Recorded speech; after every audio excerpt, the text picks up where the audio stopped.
मौजे चोंडेश्वर वाडी तालुका माळशिरस जिल्हा सोलापूर येथे दिनांक 6 जुलै 2026 रोजी दुपारी 1 वाजण्याच्या दरम्यान एक अत्यंत धक्कादायक आणि दुर्दैवी घटना घडली आहे। आरोपी सचिन जगन्नाथ देशमुख याच्या शेत जमिनीतील डाळिंबीच्या बागेत काम करत असताना आरोपीनं सौ उषा विजय साठे यांच्यावर पिस्तूलमधून गोळी झाडून त्यांची निर्घृणपणे हत्या केली।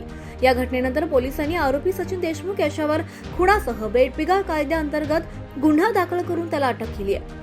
मयत उषा साठे यांचं मूळ गाव माळकांबी असून याच ठिकाणी त्यांच्या पार्थिवावर अंतिम संस्कार करण्यात आले।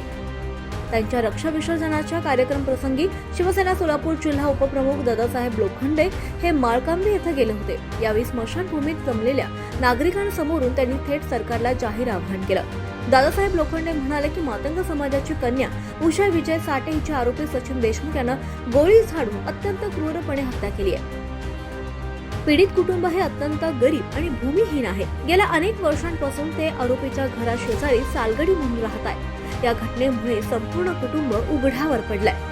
त्यामुळे या भूमिहीन पीडित कुटुंबाला शासनानं तात्काळ पोलीस संरक्षण द्यावं आणि त्यांचं योग्य पुनर्वसन करावं अशी मागणी त्यांनी केली आहे। तसंच या कुटुंबाला उपजीविकेसाठी आणि कसून खाण्यासाठी 5 एकर सरकारी गायरान जमीन द्यावी, कुटुंबाला 25 लाख रुपयांची आर्थिक मदत करावी आणि सरकारनं हा खटला जलद गतीनं चालवून आरोपीला तात्काळ फाशीची शिक्षा द्यावी अशी आग्रही मागणी दादासाहेब लोखंडे यांनी स्मशानभूमीतून असंख्य कार्यकर्त्यांसह केली आहे। या मागण्यांचं आवाहन त्यांनी राज्याचे मुख्यमंत्री देवेंद्रजी फडणवीस, शिवसेनेचे नेते आणि राज्याचे उपमुख्यमंत्री एकनाथ शिंदे तसंच सामाजिक न्याय मंत्री संजय शिरसाट यांच्याकडे केली आहे। माझं नाव विजय साठे। बर, कुणाच्यात कामाला आहे? सचिन जगन्नाथ देशमुख। कोण कोण कामाला होत? मी माझी मंडळी प्रमुख मीच कामाला आहे बांधेल कामाला। बर, मग आज मंडळी कशी काय कामाला? आज नव्हती कामाला, मग घरीच होती। मग रानात कशाला आलती? रानात मी घरच वळायचं होतं ना, येत होती तिथे। बर, मग काय झाला प्रकार घडलेला? पडलेला प्रकार काय म्हणजे मी तर पुढे आलो आणि एकदम 12 आवाज आला आणि एकदम मला आता आल्यानंतर मी बाहेर आलो तर ती पडलेली मी पळत गेलो तिला जरी। मग कशानं ते तुझा मंडळीचा मृत्यू झालाय कळ? गोळी घातली। कोणी गोळी घातली? सचिन देशमुख। गोळी घातलेली तुम्ही बघितली का?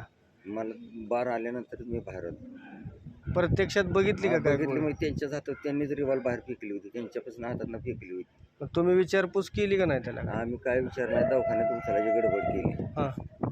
हा, उचलायची दवाखान्यात गडबड केली आहे।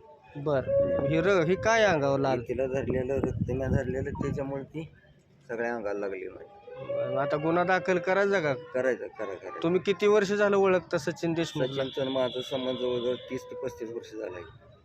बर, तो एकटाच होता का दुसरं कोण होता अजून? माझ्या जोडीला दुसरे दोघं जण आहेत। हां हां हां।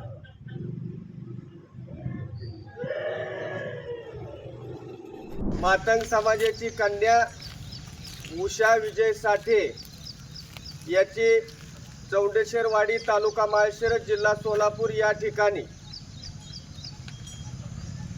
पिस्तुलाच्या गोळीतून गोळी झाडून खून करण्यात आला।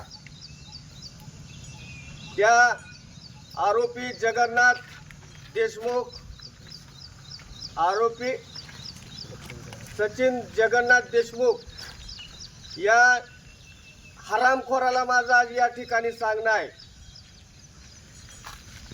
आमच्या माय भगिनीचा आज 3रा झालेला आहे। तू जेलमधनं जरी सुटला तरी तुला सुट्टी नाही, तुझा सुद्धा आम्ही 3रा करायला येणार आहे। आज मातंग समाज हा संवेदनशीलतेने वागणारा समाज आहे। तुमच्या बांधावर, विटभट्टीवर, ऊसतोडीवर, तुमच्या रानात, तुमच्या घरात काम करून मजुरी करून इमानी इतबारी सेवा करणारा हा समाज। अरे देशमुखा, तुझं या मातंग समाजाने नेमकं केलं काय असा गुन्हा? तिला गोळी झाडून तू तिची हत्या केली। आज घरातील प्रमुख व्यक्ती ही एक उषाताई होत्या, आज तिचं कुटुंब उघडं पडलं। तिच्या कुटुंबावर एवढी मोठा आघात घातला। बेटा, तुला आता सुट्टी नाही। या राज्याचे उपमुख्यमंत्री एकनाथजी शिंदे साहेब यांना माझी हात जोडून विनंती आहे, या राज्याचे मुख्यमंत्री देवेंद्रजी फडणवीस साहेब यांना माझी विनंती आहे, या राज्याचे सामाजिक न्याय मंत्री संजय शिरसाट साहेब यांना माझी विनंती आहे, या कुटुंबावर झालेला अन्यायाला न्याय देण्याचं काम हे तुम्ही घेतलं पाहिजे आणि फास्ट ट्रॅक कोर्टामधून तात्काळ जलद गतीने हा खटला चालवून आरोपीला फाशीची शिक्षा झाली पाहिजे. आमचा गुन्हा काय? आम्ही आपली इमानीद्वारे आपली सेवा केली, हा आमचा गुन्हा आहे का? आज निर्गुण हत्या झालेल्या या माळशिरस तालुक्यामध्ये, या पुरोगामी महाराष्ट्रामध्ये काळिंबा फसणारी घटना या चौंडेश्वरवाडीमध्ये घडलेली आहे.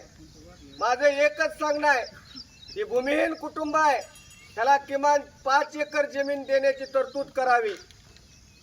की भूमिहीन कुटुंब आहे, त्याला जागा उपलब्ध करून याला घरकुल देण्याची प्रयत्न करावा आणि आरोपीला तात्काळ फाशीची शिक्षा व्हावी म्हणून या आपल्या सरकारने प्रयत्न करावे, ही माझी सोलापूर जिल्हा उपप्रमुख दादासाहेब लोखंडे शिवसैनिकाची मागणी आहे.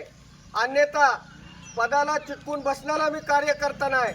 या कुटुंबाला न्याय मिळावा म्हणून मी रस्त्यावर उतरून ही सबंधही मातंग शिवसैनिक बरोबर घेऊन निश्चितपणाने मग कायदा का हातात घ्यायचा होणार, आम्ही जशाच तसं उत्तर दिल्याशिवाय राहणार नाही. एवढीच मी आपल्या चॅनेलच्या माध्यमातून या सरकारला, या प्रशासनाला विनंती करतोय.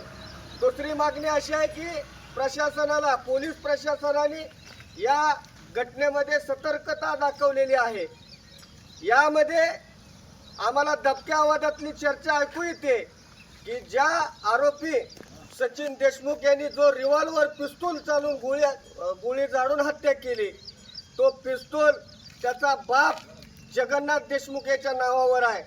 त्या जगन्नाथ देशमुखला सांगतोय मी की काय बाजारातलं खेळणं नव्हतं, की फटाकड्या दिवाळीला वाजवण्याला पिस्तूल नव्हता. तो त्या पोराच्या हातात पिस्तूल कसा काय दिला, त्यानं गोळी कशी काय झाडली, म्हणून त्या जगन्नाथ देशमुखला सुद्धा यामध्ये सहआरोपी करण्यात यावं, एवढे मी आपल्या चॅनेलच्या माध्यमातून विनंती करतो आणि उषाताईंना मी भावपूर्ण श्रद्धांजली देतो. जय महाराष्ट्र.